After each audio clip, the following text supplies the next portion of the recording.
بسم اللہ الرحمن الرحیم۔ السلام علیکم۔ نماز میں دو سجدے کیوں؟ آئیے دیکھیں کہ یہ نماز میں دو سجدے ہونے کی ایک رکعت میں کیا وجہ ہے۔ جب اللہ تعالیٰ نے فرشتوں کو حکم دیا کہ آدم علیہ السلام کو سجدہ کرو تو انہوں نے سجدہ کیا، لیکن ابلیس نے نہیں کیا، تو اس کو مردود قرار دے کر جنت سے نکال دیا۔ لیکن ابلیس کی یہ حالت دیکھ کر فرشتوں نے سجدہ شکر ادا کیا اور کہا، اے اللہ، تیرا شکر ہے کہ تو نے ہمیں اپنا حکم بجا لانے اور اپنی عبادت کرنے کی توفیق عطا فرمائی۔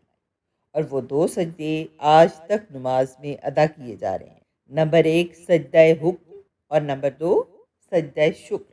اگر اس چھوٹی سی ویڈیو نے آپ کے علم میں اضافہ کیا ہے تو میرے چینل کو سبسکرائب کر لیں تاکہ ایسی معلوماتی ویڈیوز آپ کو ملتی رہیں، اور دوستوں اور سب اہل خانہ کو بھی شیئر کر کے شکریہ کا موقع دیں۔ جزاک اللہ خیر۔ Please like, share and subscribe my channel. Thank you. Islam is a complete code of life.